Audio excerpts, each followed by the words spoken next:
Walz just wrapped up his speech at the DNC. He was introduced by his neighbor. He always talks about neighbors, taking care of neighbors, and Midwestern values. And this guy, who's also his former student and happened to live next door, said Tim Walz is the kind of guy who seems like he would push you out of a snowbank. And I know this because Tim Walz has pushed me out of a snowbank. He talked about how he went to school with a kid who was struggling to afford lunch and accumulated a lot of debt. And that Walz and his wife Gwen decided to pay it off. This is before he was governor. This is when he was a teacher at the school. So he did this, paying for kids' lunch, as a teacher. He carried on that as governor and passed the school lunch policy there in Minnesota. So being introduced by the neighbor was just such a special thing and a special moment. And I think it spoke to the fact that Walz's character is not an act or a show. And his neighbor said, we've always talked about how we want someone like this to run for public office someday. And we actually got that in Tim Walz, so that's very special. It was a beautiful moment. A lot of us knew Walz was a football coach. It turns out he was also a track coach, and he won a state title for that too.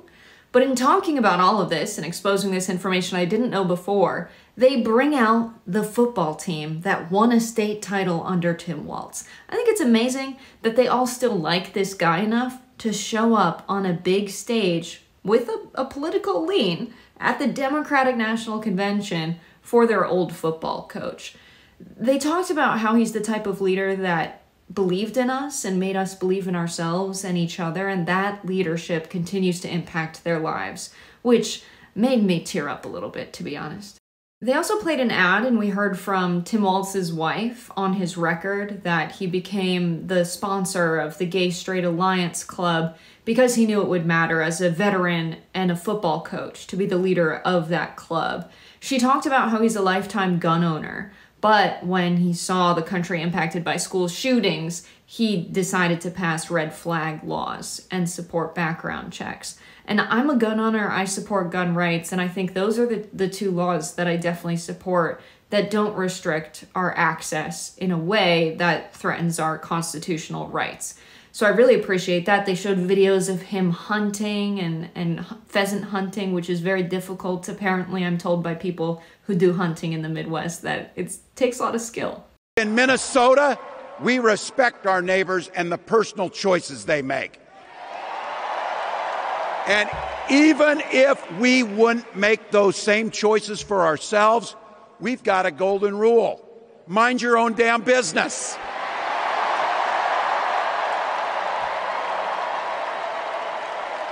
And that includes IVF and fertility treatments. And this is personal for Gwen and I.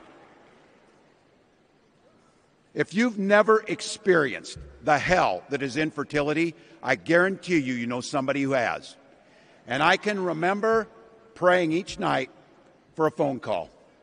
The pit in your stomach when the phone would ring, and the absolute agony when we heard the treatments hadn't worked. It took Gwen and I years, but we had access to fertility treatments. And when our daughter was born, we named her Hope. I thought the introduction was potentially going to be too good and make this speech comparatively uneventful. And this is a speech that he gave after Oprah Winfrey, Bill Clinton, and Pete Buttigieg. So tough acts to follow. The intro was fantastic, but the speech was very good as well. He talked about the recent attack from J.D. Vance around whether he had his child Hope through IVF or IUI, and his response was, mind your damn business, a phrase he said a lot. A lot of people feel that way. No one wants to talk about the process by which they conceived a child and have that scrutinized in public. I think that's a very popular message. He did echo the message of weirdness as well. Take a look. If these guys get back in the White House, they'll start jacking up the costs on the middle class. They'll repeal the Affordable Care Act. They'll gut Social Security and Medicare. And they will ban abortion across this country, with or without Congress. Here's the thing. It's an agenda nobody asked for. It's an agenda that serves nobody except the richest and the most extreme amongst us. And it's an agenda that does nothing for our neighbors in need. Is it weird? Absolutely. Absolutely. And when J.D. Vance is obsessing over how Walz's child was conceived, Walz was on stage tonight talking about how important family is to him and how important having access to this healthcare is to him and how it's a fundamental freedom to have access to IVF, IUI, or whatever fertility treatments you need to conceive a child. And as he's talking about how important his family is to him, his son is crying and clapping in the audience, which was a very special moment. He continued on to talk about the election as if he's a football coach in a locker room. He talked about how every single door knock, every phone call, every $5 donation is how we're going to win this, almost laying it out as if it's a game plan. And he finished the speech with probably the strongest remarks of the entire night of speeches at the DNC, and there were many. That's how we'll keep moving forward. That's how we'll turn the page on Donald Trump. That's how we'll build a country where workers come first. Healthcare and housing are human rights. And the government stays the hell out of your bedroom. He said that's how we're going to keep moving forward and how we're going to turn the page, is by having this grassroots political movement. He said this is how we're going to turn the page from Trump and have a country where workers are put first. I did not think it was possible that within the next 4 years I would hear those words at a Democratic convention. He talked about housing and healthcare being a human right. We only heard Bernie Sanders say things to that effect just 5 years ago. He talked about keeping the government out of your bedroom. And so talking about what's important, the bread and butter issues, working people earning a living and covering their basic necessities, and framing the focus of the right now as an infringement on your freedoms, your privacy, and your business. And so it was a fantastic speech, a very emotional speech that pulled at your heartstrings. And while all of that is good and well, right now there are people protesting the DNC because they have family members who have been killed. People have lost their entire bloodlines, and they've been told that they don't have a spot to speak at the DNC after being in negotiations with the Harris campaign. I just talked to them. They're camping out outside until they hear that that has changed and they will have a seat at the table. And so Walz is talking about neighbors taking care of neighbors. A lot of people are worried about how good of a neighbor Israel really is, and how the United States has given weapons to Israel endlessly that has allowed for this assault on Gaza.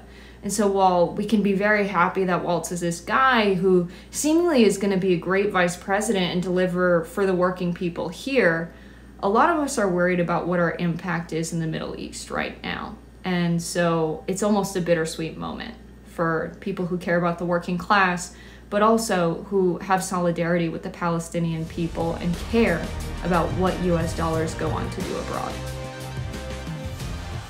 Good morning and welcome to Rising. We have just one more day left of the Democratic National Convention. I thought it would never end, but it is coming to an end. I will admit that I fell asleep last night before Tim Walz spoke. I made it somewhere into the Oprah speech, which was an interesting surprise. Why don't you tell our viewers about that? Yes, Oprah Winfrey made a surprise appearance at the Democratic National Convention last night and made a special appeal to independent voters. You're looking at a registered independent who's proud to vote again and again and again because I'm an American and that's what Americans do. So I'm calling on all you independents and all you undecideds. You know this is true. You know I'm telling you the truth, that values and character matter most of all. Common sense tells you that Kamala Harris and Tim Walz can give us decency and respect. Shortly after Oprah's speech, the Trump War Room account posted a letter on X that they said Oprah wrote to Trump back in 2000, suggesting he'd be a good president. Quote, "Too bad we're not running for office. What a team." When asked about the letter last year, Oprah said, I might have thought it back then. I might have thought it 23 years ago. Former President Bill Clinton took the stage last night, applauding Harris as a president of joy. From a man who once had the honor to be called in this convention the man from hope, we need Kamala Harris, the president of joy, to lead us. So,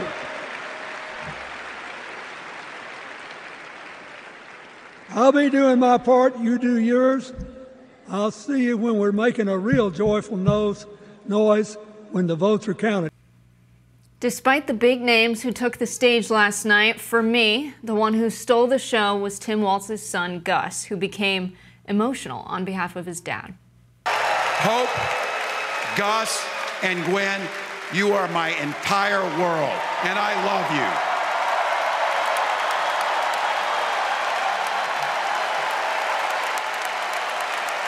I'm letting you in on how we started a family.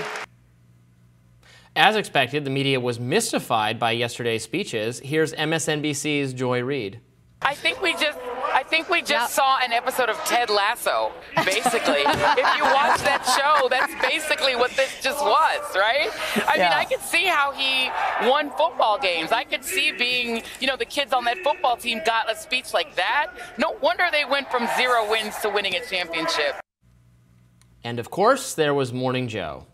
They're doing exactly what you're supposed to do. Take the issue that's your weakness, make it your strength, and go straight at them with it. And it's hard to beat that. I will say also, Tim, we used to run against Democratic parties. It was like the old Simpsons cartoon where they had Republican conventions and they held up banners that said, "We don't care about people." Then they go to the Democratic convention, they held up banners that said, "We can't run things," we right? hate ourselves. Yeah, we can't run things. And this is a Democratic Party, I mean, just ruthlessly efficient. I have not seen a convention night after night after night that sets it up this well. Now, in a different tone, Republican strategist Scott Jennings gave his reaction to the DNC's third night, saying, "Nobody said anything." Tonight said anything. Nobody tonight said a damn thing. They want you to vote for a ticket based on absolutely no concrete idea about what they would do once they get in office. You said he got more progressive when he got elected governor. So you're saying every time he gets another office, he gets more and more progressive. I think that's exactly what would happen. Tonight, you did hear people say, well, we may not agree with them on everything, but at least it'll be joyful as they tax us into oblivion. I think the idea that you could run an entire presidential campaign based on the idea of vote for me to find out what's in it. Wait a minute, ought Scott, to terrify every American. Scott. I love that guy. I mean, she unveiled her economic plan last week on Friday. Scott? Finally, yes. She has a plan. Finally, after 3 weeks You're not of gonna running. Like it. Well, after 3 weeks of having a campaign, she's finally got you're a right. thorough The economic campaign was plan. a little bit hastily They had to throw it together real fast. Yes, I just wish her. It went on for so long, Robbie. You fell asleep. I'm tired of Democrats being so woke. Everybody needs to go to bed at a reasonable hour. This is ridiculous. Enough of this wokeness. I want to go to sleep. I am sleepy. I appreciate that. Yes, thank you for handling the Tim Walsh reaction last night. Yes, it's just very, very late. It's funny that everyone complained. I mean, they're correct to complain about how long the Trump remarks went on at the RNC. I feel like every night has been just as late as that. Look, it was an effective, this is a pep rally. The Republican National Convention was the same way. It's an effective pep rally. I'm sure it's rallying Democrats, progressive, getting everybody on the same page. I'm sure there were a lot of people who were excited to see Oprah, just as for the RNC, there was a lot of people excited to see Hulk Hogan and Kid Rock. Here they have Oprah. She made her pitch. The moment of Tim Walz's son being emotional was very nice. Yeah, it's nice. What am I going to say? It's nice. Good job. well done, pep rally. Yeah. I don't think they spent a lot of time. They spent a lot of time talking about joy instead of policies, I would argue, because the policies are not themselves popular. And in fact, Kamala is tied to an administration that's policies are not popular. And so of course she doesn't want to talk about that. Of course Democrats don't want to talk about that. They want to talk about joy and vibes and feelings. But, you know, that's fine. That's part of what a convention is for, and they're doing it effectively, and we'll see. I think it's silly for them to keep saying this is not about policies. The first night, they had a young girl come up and speak about what it means to have access to abortion. That's a very popular policy. It's one of the key things they're running on. It's about abortion, sure. 7 in 10. That's the one popular policy they have. No, I can name more. 7 in 10 people across the United States of America don't support full abortion bans, which has been the effect of the overturning of Roe versus Wade and many Republican-controlled state legislators. So they're running, making that a central issue, because that is a key policy issue for a lot of women, especially the 64,000 women who became pregnant because of rape in these states with a full ban. You also have them running on addressing price gouging. Prices being high in the economy are #1 issues for people. And so I do think this whole convention has been about policy and been a pep rally, more so a pep rally. But I think the policy is there and really getting people to feel emotions, to feel something. I feel like that was an unintentional goal, but ended up being a key goal. You had Tim Walz's neighbor come out and talk about how he's always been a nice guy and paid off people's lunch debt, and you see how much his son supports him. It's just, I think it's why Bill Clinton had to rewrite his speech.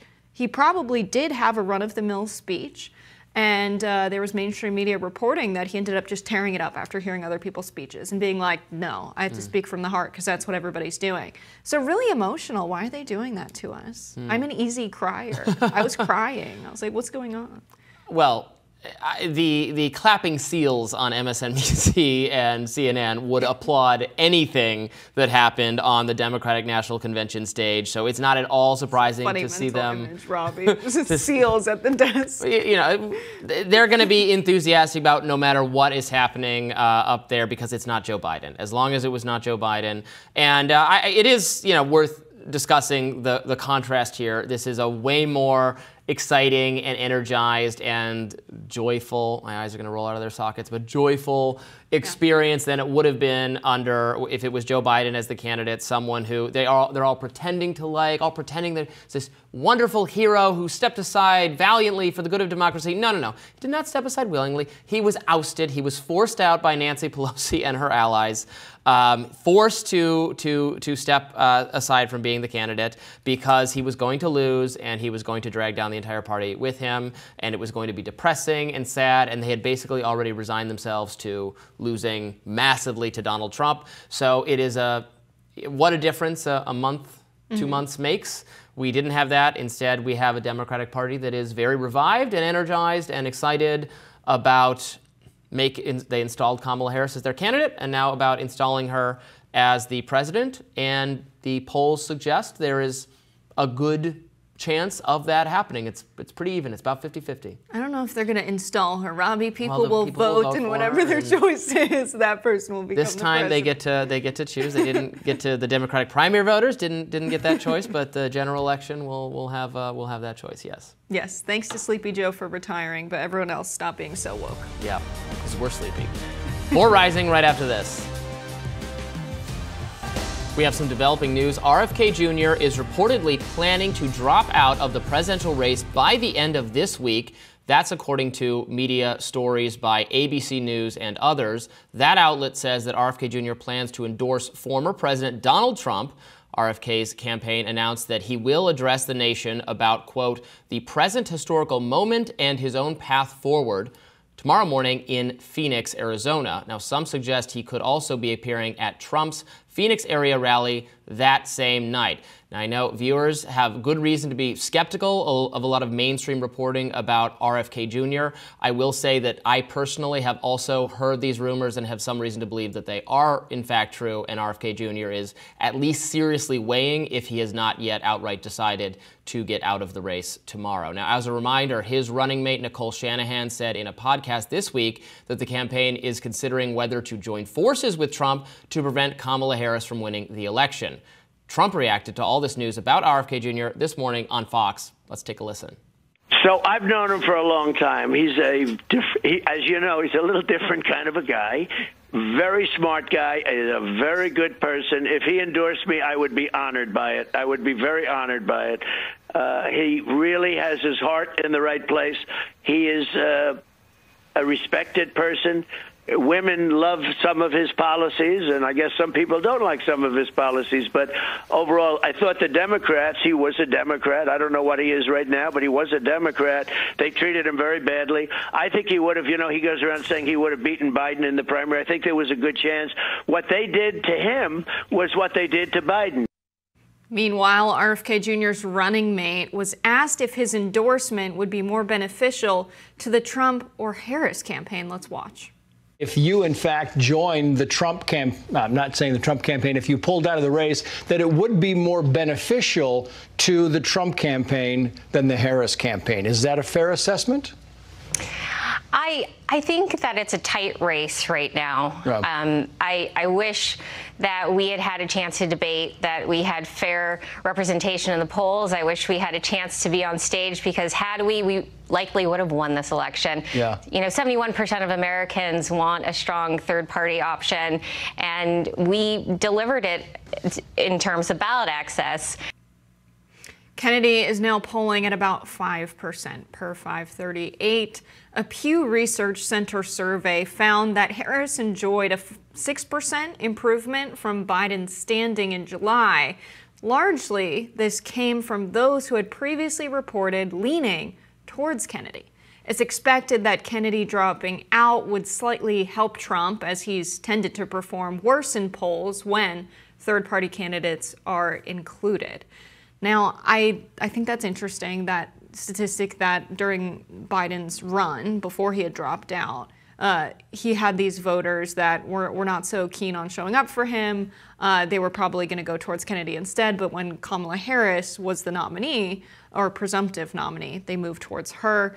Now, the question's interesting there, asked to Shanahan, who would be more beneficial? I think that question is referring to RFK Jr.'s values and people who support him making those real in the world. Is that how you take that as well? Yeah, look, there is some overlap between people who support Trump and people who support RFK Jr. I think him getting out of the race, and then especially if he endorses Trump, I mean, if he calls on his supporters to vote for Trump, to say, we don't agree on everything, but we can't trust Kamala Harris in the White House on the issues that you supported me on, COVID, tyranny, and other things. The Democratic Party is hostile. They're beholden to elites and a kind of progressive expertise that is bad for this country, and Trump is the best alternative. I think that would help Trump.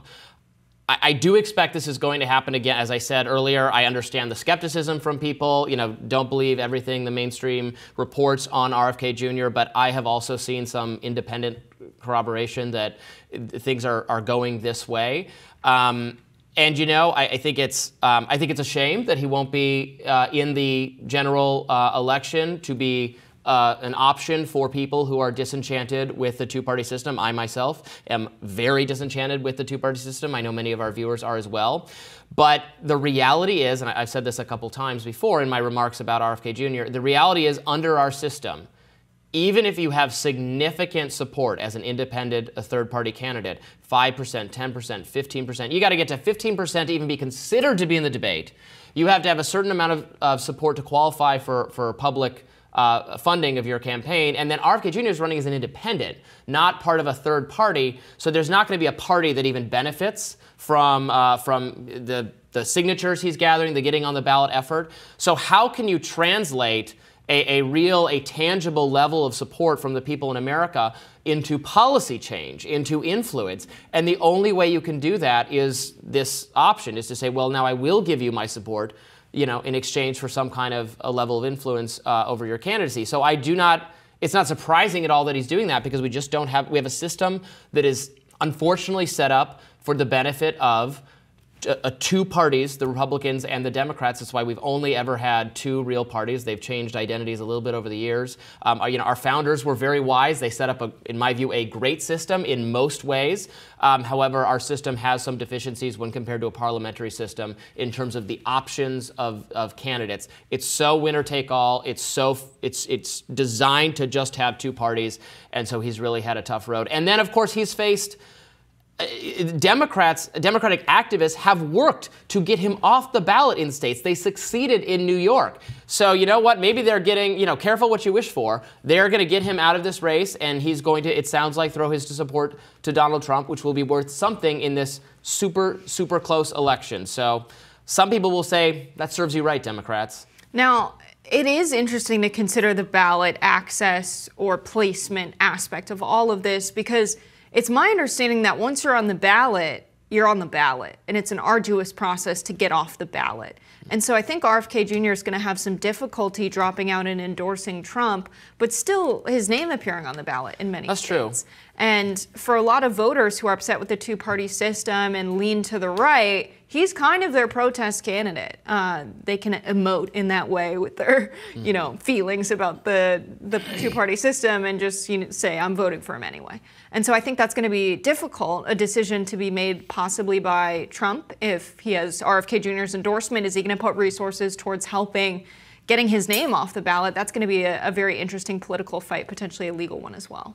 Look how the two parties right now are treating RFK Jr. Donald Trump welcoming RFK Jr., making an appeal to his voters, saying, I don't agree on him with everything, but he's been good on some issues, and he's been treated badly by the Democratic Party, and so was Joe Biden, and there's a home for you kind of disaffected, independent, but right-leaning on some issues, but there's a home for you here. Contrast that with the pitch the Democratic Party has made to him, which is no pitch at all. It's been drop dead. Get out. Go away. We want nothing to do with you.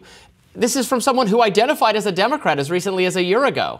So it really goes to show you who is interested in your vote and who is not. And we will be paying very close attention to what what RFK Jr. ends up saying tomorrow if it is getting out of the race and endorsing Trump. So we will stay tuned for that. More Rising right after this. We are entering the 2024 Democratic National Convention's fourth and final day. Democratic presidential nominee Kamala Harris is set to speak tonight. Here to weigh in from Chicago on what we can expect to see tonight is Democratic strategist Nomi Konst. Thanks for coming on. Good morning. So we had a late night last night. Hopefully Kamala speaks at a reasonable hour. Fingers crossed. What are you expecting from Kamala? It was a late night. It wasn't as late as previous nights. And on top of that, they have all these after parties that are sponsored by different organizations and groups. And so I don't think people are living off the fumes right now. So I will say that last night, it did seem as if the DNC organizers got the message because it was much easier to get in and out as opposed to the night before where there was a mile-long line to go in and it was almost impossible to get out. So I do expect her to speak a little bit earlier. I think they're going to be very careful about keeping her in prime time. There were complaints that, of course, President Biden wasn't in prime time on Monday, that, President Obama just eked out a prime time on the East Coast. I don't think that's going to happen with Kamala Harris.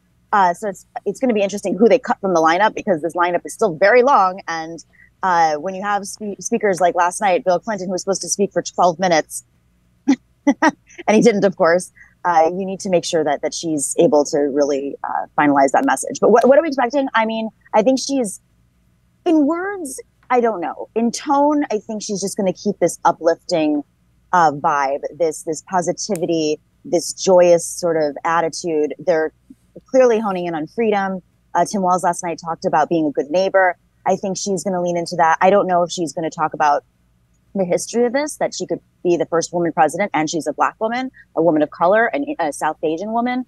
I don't know if she's going to talk about that. I have a sense she's going to go more into her personal story. That's what her family members and her friends have really teased along the way with videos and speeches. So maybe she's going to take it from a more personal perspective and what this means to her and what this means to future generations.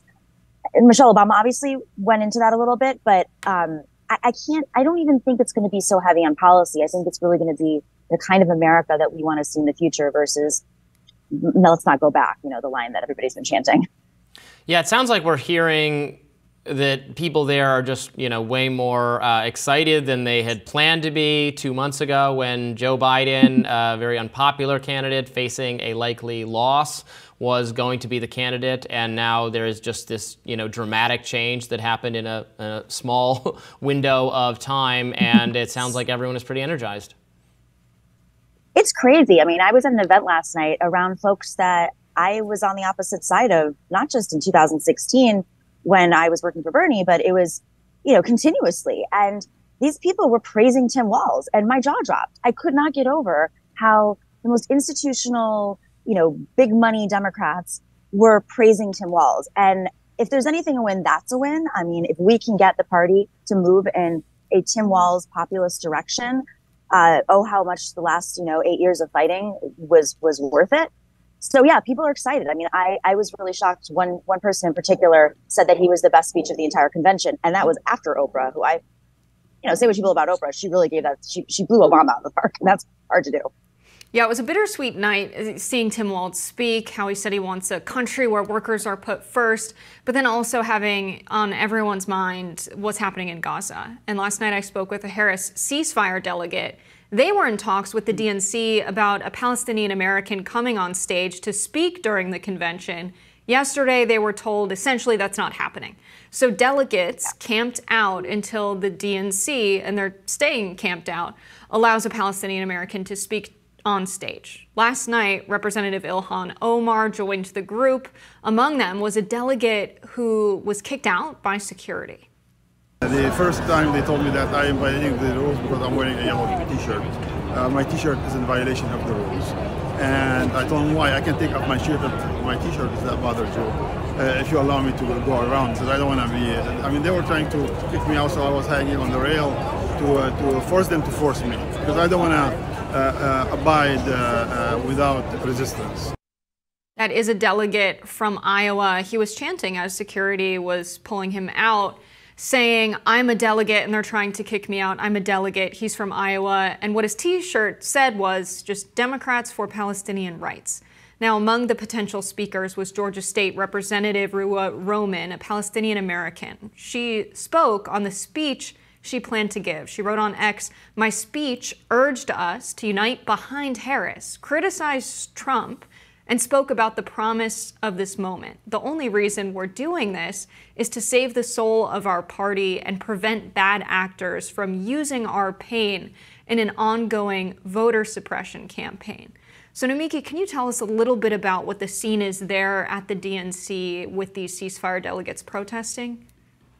Well, I've got to say that was despicable. If there's anything that we've learned, and it seems like in so many ways the Democratic Party, the institutional Democrats, have learned a lot since 2016. But in 2016, when we were on the floor and they were kicking delegates out, I saw the DNC staff members at the time and the security kick out a man who was in his 90s for holding a sign that said no to TPP. But they were leaving other delegates who had other signs that were not, the official signs of the convention. So, I mean, we need to learn our lessons from these events, and I think it's outrageous and despicable. And you have a right to free speech, but as a convention, and then if they could have had a conversation with him, and I think that's what's really sad about this situation is even though there's dialogue, it seems like they're using the same old tactics they used in the past, which was let's have dialogue, but at the end of the day, they really don't do anything.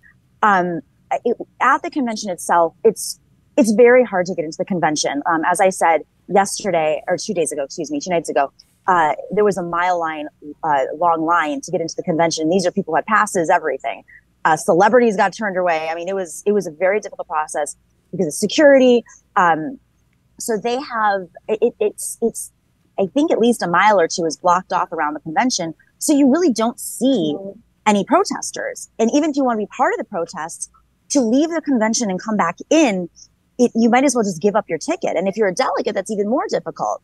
In 2016, they did that too, but the marches and the protests were so big, and obviously the Bernie movement inside was so big as well, that they found ways to coordinate. But I think that Brandon Davis, the mayor here, has spoken about this, how he's been working with police to find a much different approach to keeping protesters in one area and away from the convention. And I don't even necessarily think it's because they don't want people to see it. I just think that they don't want protesters potentially to push through the convention, and they don't want that in and out relationship, because there are DNC members, a large, I would say almost the majority of DNC members are supportive of Palestine in this cause. I'm not going to say everybody, obviously, but at least a ceasefire. And I think that they don't want to have that interaction between the protests on the outside and the convention on the inside.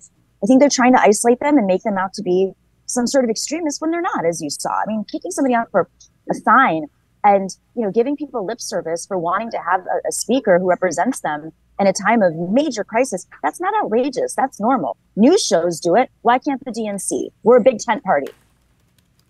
Nomi Konst, thank you so much for joining us. We appreciate it. Thank you so much, guys. Have a great morning. Donald Trump is resorting to mudslinging against Kamala Harris despite his advisors' better judgment to stick with policy talk. The former president is pressing ahead, lobbing insults at her whenever he can. Take a look. So I decided to go back and reread the clause. I'm not saying he's, but I say that I am much better looking than her. I think I'm much better looking. Much better. I'm a better looking person than Kamala, who, by the way, is worse than Biden, and she's actually not as smart. Okay? She's actually not as smart. As far as the personal attacks, I'm very angry at her because of what she's done to the country. I'm very angry at her that she'd weaponized the justice system against me and other people. Very angry at her. I think I'm entitled to personal attacks. I don't have a lot of respect for her. I don't have a lot of respect for her intelligence. And I think she'll be a terrible president. Well, I have to do that. Well, I don't think she's a very bright person. I do feel that. I mean, I think that's right. I think I am a very bright person. And a lot of people say that. I don't think she's a very bright person. And you know what?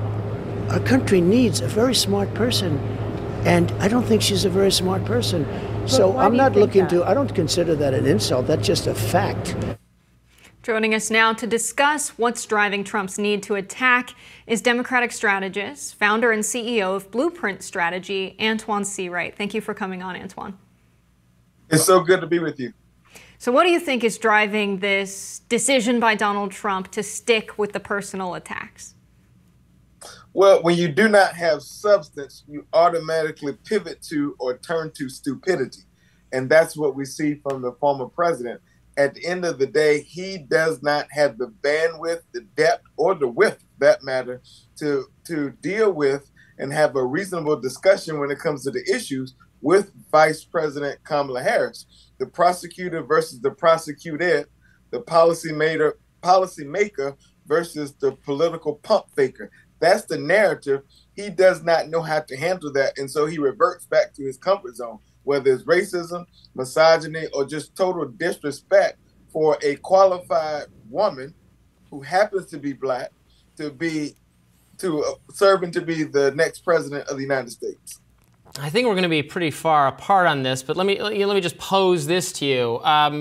You know, I mean, Democrats for years and years and years have attacked Donald Trump using, I would say, very harsh rhetoric, calling him a fascist, Cheeto, Hitler.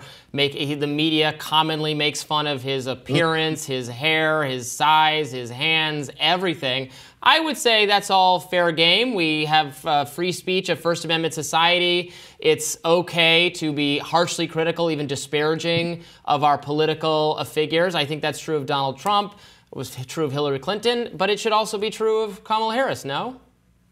Look, politics is a contact sport, and so we expect that. However, when it comes to the former president, it was he who started the whole idea of being disrespectful. It's one thing to have disagreement on the issues. It's another thing to be disrespectful towards the candidate. When you start your political journey or your political career by saying the first African-American president of the United States is not an American citizen, that's just disrespect. And when you handle a candidate for president, arguably one of the most qualified in the history of this country, the way he did Hillary Clinton, that had nothing to do with Democrats. In fact, it was Democrats, Michelle Obama, who said to the world when they go low, we go high. However, we have, in my opinion, we switched that model a bit. And I've said this publicly, when they go low, we go with the flow. And so that means when they punch at us, we punch back politically and also add muscle mass and muscle memory to who Donald Trump and the extreme MAGA Republicans are, but also what they represent. Unfortunately, a bully cannot take the punch when it's punching back on them or at them. Yeah, I mean, for the we go low, go higher type, I mean, Barack Obama made a joke about, or implied that Donald Trump's obsession with crowd size had something to do with the size of something else. I mean, it's... Well, I think it's not. I think you may be reading too much into what the president was saying. I don't think so. Remember, it was Donald Trump who personally started his political career attacking Barack Obama, blatantly disrespect, uplifting things, calling his wife, saying his wife looks like a gorilla. And so let's just be honest and let's call balls and strikes as we see them. If those things were said about you or your family member or anything else, you would have the type of response we see coming from Democrats in this cycle. And what we've learned from the 2016 cycle is that when we don't respond accordingly, voters are angry and they're frustrated by it because they want to know they have a fighter in their candidate. Now, the rhetoric sunk to a new low among people on Team Trump in the Trump camp. Now, there are some sites selling T-shirts reading the slogan, "Joe and the Ho gotta go." People won't find these on Amazon. The Giant pulled them from their site in 2020 after receiving backlash. So it's even too low for Jeff Bezos, but elsewhere on the internet is still selling these T-shirts. What do you make of the Trump camp following suit with Donald Trump's personal attacks and this "Joe and the Ho gotta go" slogan? Because they do not know anything else. And so we're going to see more of this because there's a certain segment of the population who thrives off this. And unfortunately, Donald Trump and extreme MAGA Republicans survive off of this. And that's where Democrats, yes, we have to punch back, but we also have to speak to a larger segment of the population here in this country who do care about the issues, who do not buy into right-wing, red meat, racism and extremism, misogyny, and all the things that come along with Donald Trump, J.D. Vance, and Trump's Project 2025. Yeah, I mean, there is going to, I think it's not true to say that there's no focus on issues. I mean, right now, Republicans are making that accusation against Democrats. They're having a pep rally that was light on issues. I don't think that's particularly noteworthy or wrong. The convention serves as a pep rally, but they're going to do a debate and they're going to talk about the issues. And polls show that majorities of people actually agree with Trump on many, aside from abortion, on all the other important issues, the economy, foreign policy, et cetera. Well, that's not true. And it's sad that we're starting to hear some of the same rhetoric from the Trump campaign that we hear in the mainstream media. At the end of the day, the Financial Times came out with a notable survey that says that majority of Americans trust Kamala Harris when it comes to the economy. When it comes to reproductive freedom, yes, she's winning women from, I think, a 6-to-1 margin. When it comes to things like infrastructure and healthcare, all those things are coming in her favor. That's why you see the polls in what was once uncertain ground becoming fertile ground, but not just Kamala Harris, but for Democrats up and down the ballot. And so we're happy to talk about issues without having to revert to insults. Unfortunately, the former president cannot stay message disciplined enough to do that because he has no substance when it comes to the issue. It's even to the point where you have fellow Republicans going on national TV begging him to stop the insults and focus on the actual issues that are facing the American people. So at a time when actually progressive policies are polling quite well, not just among Democrats, but among all likely voters, Republicans included, some of those policies are expanding Medicare to cover dental, vision, and hearing. That's polling at 61%, strongly supporting that policy, cutting the cost of prescription drugs at 60%, making the wealthy and large corporations pay their fair share in taxes, 64%. I want to ask about that one because one of the key impacts of the Trump presidency was the 2025 tax cuts, which were permanent for America's biggest corporations. We saw them increase their profits by $1 trillion annually since this went into effect. And I think a lot of the American people are not happy that Donald Trump cut taxes permanently on corporate profits when regular working and middle-class people are struggling, and those tax cuts were by a smaller margin and not permanent. How much of this election do you think is determined by Trump losing ground with this base of regular working people? And how do you see Kamala Harris gaining those voters and that leading to these personal attacks because he can no longer run as a populist since he governed as an elitist? Well, I wouldn't call these policies progressive. I would call them policies that speak to the American people and their generational needs. There's nothing progressive about a bipartisan infrastructure bill co-led by Kamala Harris that benefits everyone. There's nothing progressive about having more Americans with health care than ever before in the history of this country. There's nothing progressive about cutting Black child poverty in half. There's nothing progressive about the largest investment in the climate crisis in the history of the world. There's nothing progressive about first time having gun legislation in this country in 30 years when we see violent crimes coming down. And certainly there's nothing progressive about a bipartisan border security bill that Donald Trump and J.D. Vance decided to put a death knell to. And so there's nothing progressive about the policies. And the reason you see scientific data backing up the American people and aligning them with this policy is because the Biden-Harris administration and perhaps the Kamala Harris presidency will be one that will uplift the middle class, build an economy from the bottom up and the middle out, and everyone will benefit, and the wealthy will have to step up and pay their fair share. The contrast to that is when 83% of the benefits in the Trump tax scam went to the wealthiest in this country. And so when we talk about lowering prescription drugs for our seniors, when we talk about capping the price of insulin, when we talk about building 3 million homes because there's a supply issue in this country, there's nothing progressive about that. Those things are American issues that generationally we've been challenged with in this country. I think that's really well said, Antoine Seawright. Thank you so much for joining us. Thank you. PBS correspondent Judy Woodruff apologized for comments she made on air regarding former President Donald Trump and the peace talks going on in Israel. Now, the controversy started when, during the DNC on Monday, Woodruff repeated a story from Reuters and Axios, and she said Trump had been encouraging Israeli Prime Minister Benjamin Netanyahu to delay a ceasefire deal until after the election because that might hurt Kamala Harris. Let's watch. The reporting is that former President Trump is on the phone with the Prime Minister of Israel, urging him not to cut a deal right now because it's believed that would help the Harris campaign. So I don't know where that, I don't know, who knows whether that will come about or not. Trump has maintained he did not speak with Netanyahu about that. Netanyahu told the Jerusalem Post that Woodruff's statements were a, quote, complete lie.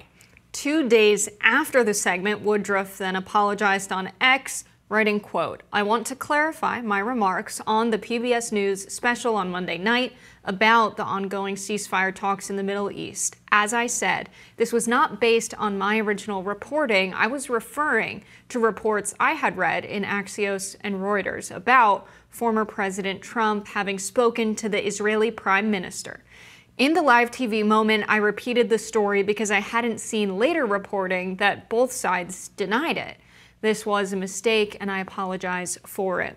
Yeah, so let's be careful about what happened here. So they did speak, Trump and Netanyahu. They did. Reuters and Axios reported that they spoke, but they did not say that Trump urged Netanyahu not to take the deal. In fact, the source that told Axios said that actually the call was intended to encourage Netanyahu to in fact take the deal, but the source did not know what was actually said on the call. So we don't know what was actually said on the call.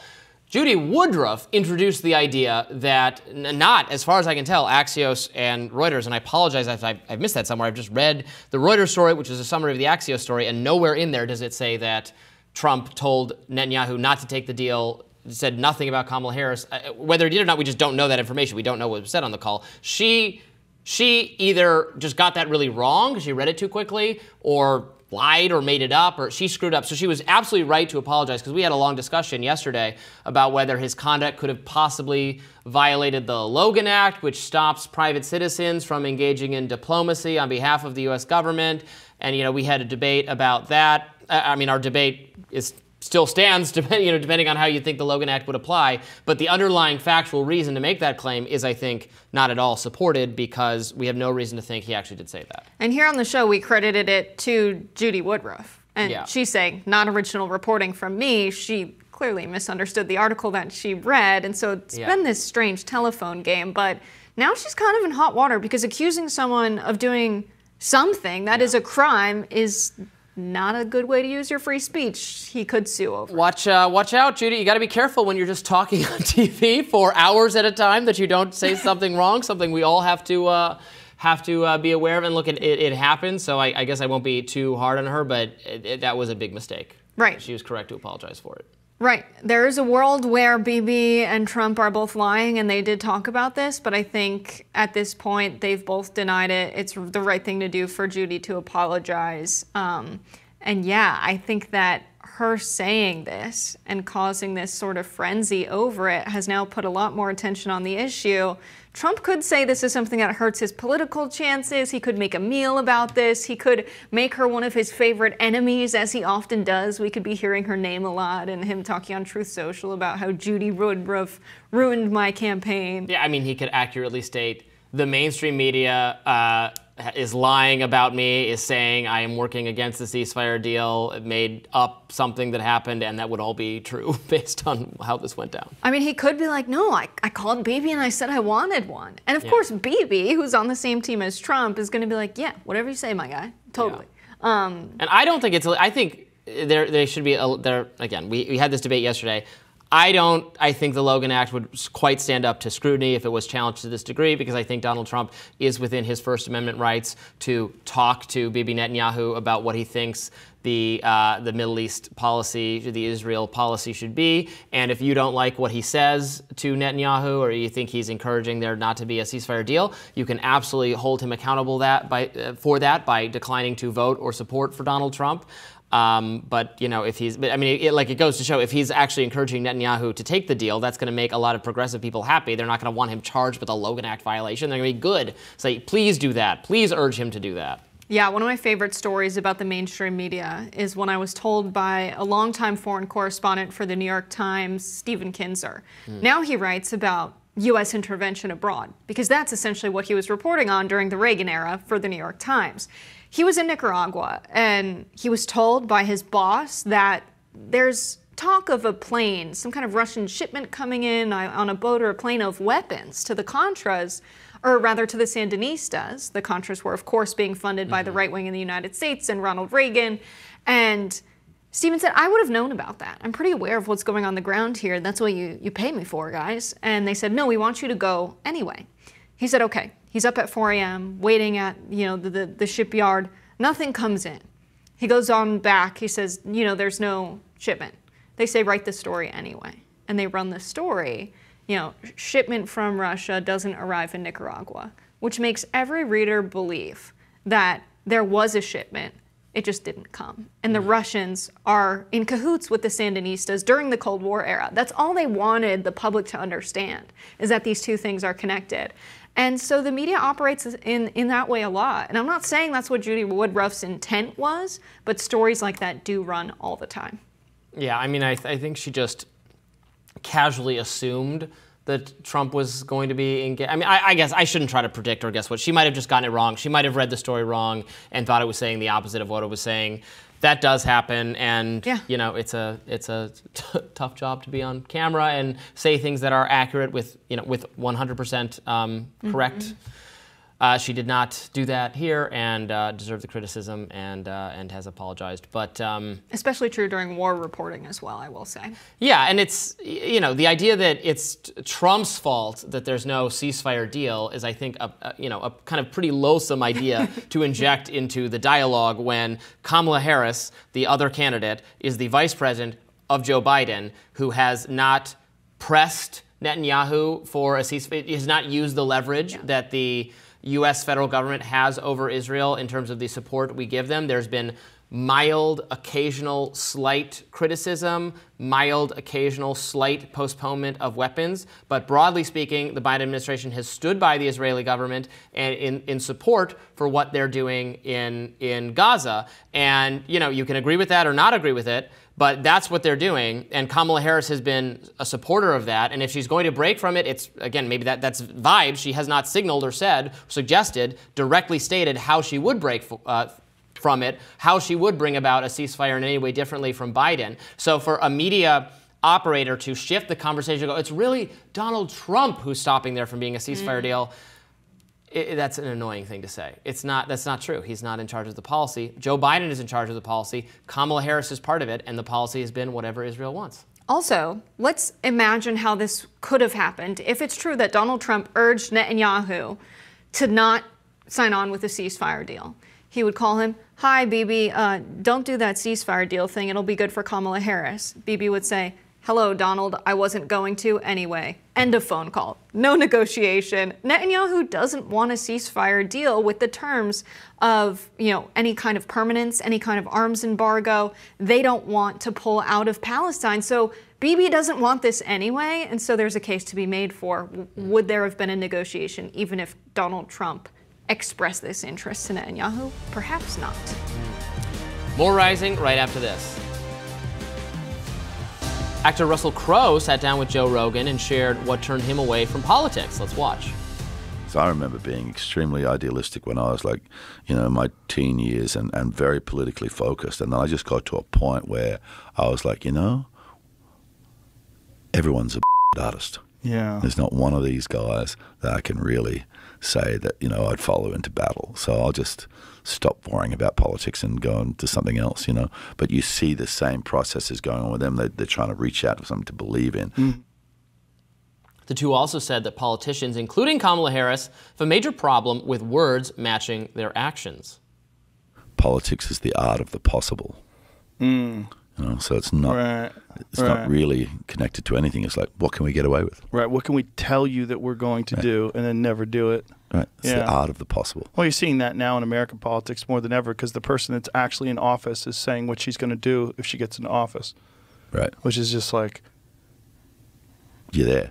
You're there. This is madness. Like, this is, and people are like, yeah, she's going to do it. Like, she's been in there for 3 years. Like, what are you talking about? This is crazy. But people want to believe so badly. We want someone to be the person that rescues us from whatever situation we're currently in. And they said the media is a part of the problem. Let's watch that. You know, we have such an aggressive media situation, and the media's need for new information, new stories, whatever that you know that timeline is. You're just not going to get people of quality stepping into that world anymore. No. You know? No, who'd want to put themselves through that? There's probably hundreds of potentially incredible presidents in this country, but they're too smart to walk that way. You know? Yeah. It's a real problem. It's a real problem. It's only going to get worse. And our desire and our hunger for and to focus on what did he do when he was in high school? Right. You know, what did she say when she was on Twitter when she was 22? Like, what? The f are you talking about? Like, we have to put that aside, recognize that people are just human beings, and stop dragging out old just to make your party win, because it ruins the entire system. Yeah, well, that is the thing, isn't it? It's just like, you know, picking a color, and no matter what happens under the banner of that color, you're just sticking with the color. Yep. Can't believe Russell Crowe looks like that now. A lot of wisdom. Different. He looks different. That's what happens when you have a beard. You get the wisdom. So what do you know him from? I don't, but I looked him up, and I know he's in The Gladiator, and that's why he said the following into battle thing. That probably hits home for Gladiator fans. I was a fan of The Gladiator, and they're coming out with a Gladiator sequel. Did you hear that? Well, how does that work? Well, he respawns. And yes, it's not him in it. It's going to be the kid from it is going to be grown up. Oh, that's it was a very good movie. He's terrific, and he's a terrific actor. I really like Russell Crowe. I liked him in Gladiator. Beautiful Mind. Did you ever see that movie? I have. I liked that. That's a good one. That's the math one. That's the math one, Yeah. and the we're doing a lot of spoilers for films that are 25 years old now. So There's math in it. There's also Split Personalities, which is fun.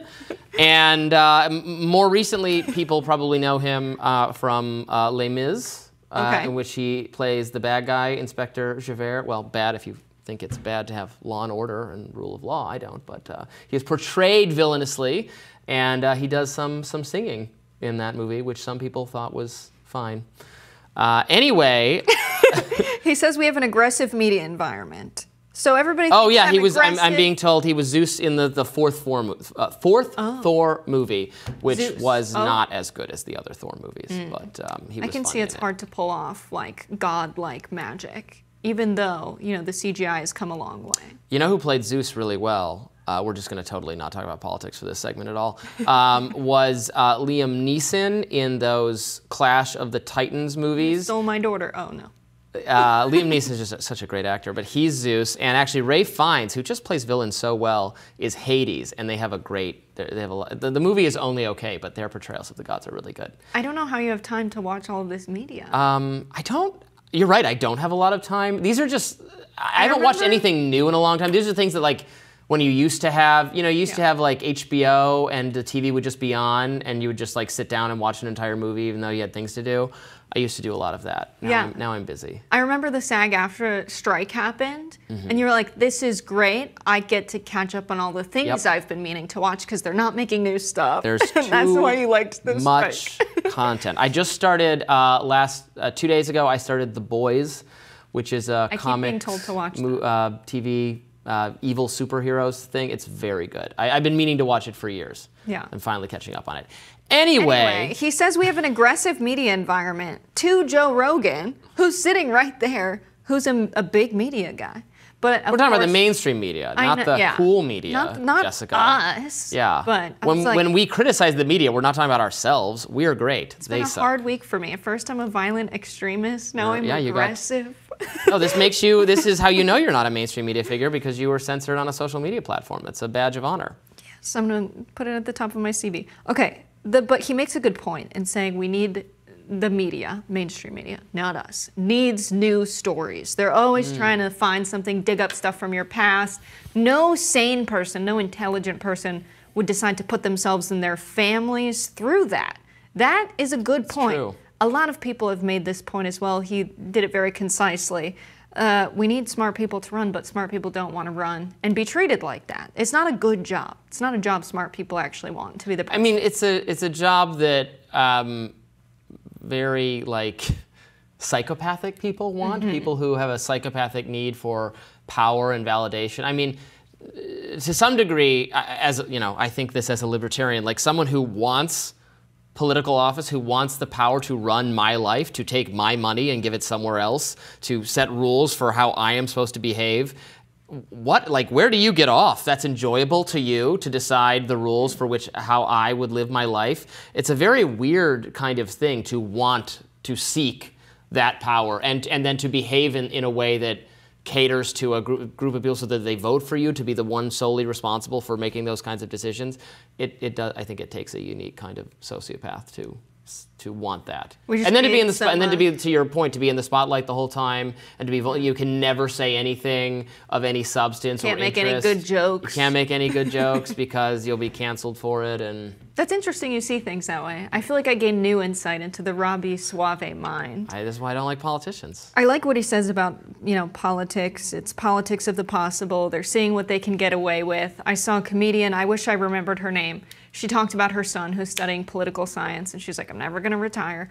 But she says when he was very young, when he was very young, no, it's coming. He wanted to know what the difference was between Republicans and Democrats. And she said, well, Democrats are people, it's like your uncle. Are they? Who always promises, no, they're lizards, Robby. Yeah. It's like your uncle who always promises, we're going to go to Disneyland, but something always comes up. And Republicans are your uncle who says, we're going to go to Disneyland, cancels last minute, and then you find out he went without you. And that's the two parties we have in the United States. I thought it was a good description. Either way, you don't end up going to Disneyland. Either way, you don't end up going to Disneyland. System. It is possible to go to Disneyland. They promise it, but we can't follow them into battle. And by that, Russell Crowe means Disneyland. And then the Libertarian Party and the Green Party are the people saying, we can't take you to Disneyland because we don't have enough support.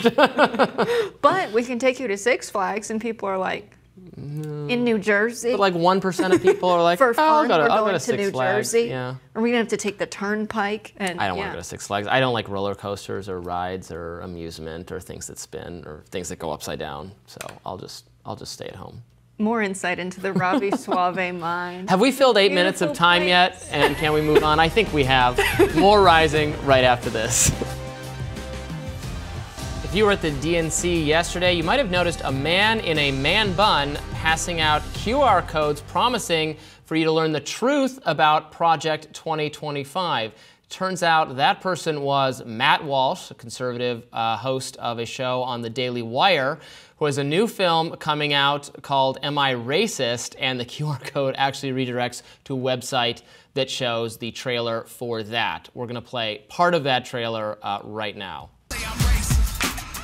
Hi, Robin. Hi. What's your name? I'm Matt. I just had to ask who you are because you have to be careful. So in case you didn't catch that, that was Matt Walsh in disguise, like doing a kind of Borat undercover video thing, disguising himself as a liberal. And what we played there, that was him in a conversation with, that's Robin DiAngelo, who's the white fragility author, anti-racist scholar, activist person who has been criticized routinely, not actually just by right-wing figures, but by like everyone for the kind of narrowness of her thinking and for just making tons of money in this industry of anti-racism.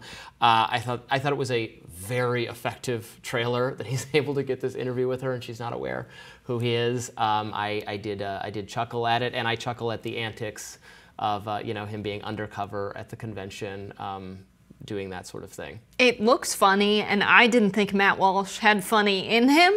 I will give him that. It was good delivery, good timing. I think there needs to be a word for this kind of on-the-spot, improvisational, character, live-acting comedy. Yeah. I don't know what we'll have to call it. Live acting character comedy. Probably has a name. It's I think of the I Borat tried to guy, find Sacha it, Baron actually. Cohen. Yes, so I tried to find I don't think is particularly funny and is not my favorite actor. Yeah. And I think Borat is one of the more overhyped things of our generation. But it was quoted by Doug Emhoff. Doug Emhoff was like, "We all have to vote for my wife," which was very good. Listen, it did sound like Borat. I don't know if it was intentional or not. I looked this up. There's not a name for it. I'll tell you why I looked it up. You'll like this. Maybe. You might hate it. So J.D. Vance, right? Yeah. I was like, what if? Because he was so different when he was at Yale, Robbie. He was just such a different guy when he was younger.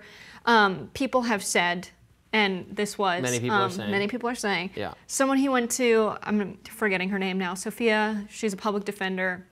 They were close friends at Yale Law School. She's done a lot of podcasts. She was on The Daily and the New York Times podcast. She talked about how he was so progressive then and wanted to run for office, but the Republicans were like, you can't be this, progressive guy culturally and run with Republicans. I just heard her name. What was it? Sophia Nelson. Yes, that is who. So check her stuff out. But I think J.D. Vance has changed so much that I have a theory that he's just doing a really effective Borat right now and is doing live acting character comedy. LACC, lacking. That's what we'll call it. Or I could pronounce it the Italian way. He's latching. I think he probably just changed his opinions a little bit over time. It's not a crime to rethink, This is what makes me sleep at night, Robbie, is that it's all a fun joke for J.D. Vance. It's all a joke. It's all satire. Additional jokes. The Babylon Bee had a funny one about Matt Walsh being undercover there, and what if James O'Keefe is undercover there, and they're both trying to trick each other into, I think they made it like a gay thing. Like they're both hitting on each other secretly in the undercover way that they're doing. They both think the other one's an actual convention goer. I did actually, when I was at the Democratic National Convention in 2016, I saw James O'Keefe pretending to be, I can't remember, he was pretending to be a Democratic activist. I can't remember if he was trying to be he was either trying to be a Bernie person or a Hillary person, and then he was fighting with the people from the other faction to make it seem like they were all at each other's throats or something, and then he was being interviewed by a journalist, and I did go, you know, that's James O'Keefe, right? He said his name, it just didn't register with the person that was like, that he's doing an act. Yeah. So then when he made a video about it, he did credit me with knowing that it was him and ruining the joke. I am in the James O'Keefe files somewhere. When I was a field organizer for Bernie, they did a sting operation on my roommate and dear friend. It was horrible. But I am in those videos, and all they said was Jessica Burbank's to the left of Bernie Sanders. Yeah. You got me. Yeah. Big exposure there. Well, we've had O'Keefe on the show a long time ago when me and Ryan had O'Keefe on and talked about a persecution he was facing at the time. Well, you know, we've talked about some of his scoops. I think sometimes you can get interesting information. What Matt Walsh was doing was not a journalistic product. He was doing promotion for his movie. That's all fine. What James O'Keefe does is he sometimes gets interesting information about, you know, media corporations, about Pfizer and everything. But sometimes it's a little overhyped, and it's a little, and also if you resort to, if you use false premises to get information from people, then you can't really trust necessarily what they're telling you, right? It's like they might be, you're tricking them into saying something, but so they might just be telling you what you want to hear because you're saying something crazy. Well, unfortunately, these guys are super obvious. This guy was very obviously a plant. And well, not Matt Walsh. No, well, not Matt Walsh. Matt Walsh was... The guy saw... Matt Walsh is passing, to use a terminology he wouldn't appreciate. Okay, but in that video, yes, at the convention, he has a lot of pictures of him like, LOL, guys, look at Matt Walsh at the convention. Well, they were ready for him. I think it's ridiculous that he got in with a disguise, but someone wearing a Democrat for Palestinian Rights shirt gets kicked out for that. That's a good take. That's a good one. I think that's ridiculous. I appreciate that. I will say, with that stuff, making it so that the campaign owns the opinions of their organizers is silly, and sometimes these operations are like, oh, we got this person to say this crazy thing, and it ends up being like, okay, people have crazy ideas, no one cares, you're drinking at a bar, talking together, you might have instigated someone to say Right, that's things. exactly what I said about the journalist, undercover journalist who got the, who talked to, I think it was Alito and Roberts at, and he was like, oh, big scoop on MSNBC. They're like, yeah, whatever, lady, please get away from me. Like, you might say something in order to get out of an awkward social situation that if you've misrepresented yourself is not necessarily insightful. Yeah, I think that whatever this movie is, I will actually watch it based on this trailer. Very effective. It's a good trailer. I'm not going to boycott conservative media or like don't give these guys a platform that we always say. I think it's fine to partake in political discourse and consume it. I don't think that's a value statement at all. And it seems like interesting, like anti-woke media. About where we go too far in like policing people's language and things of that nature when actually their intent is good.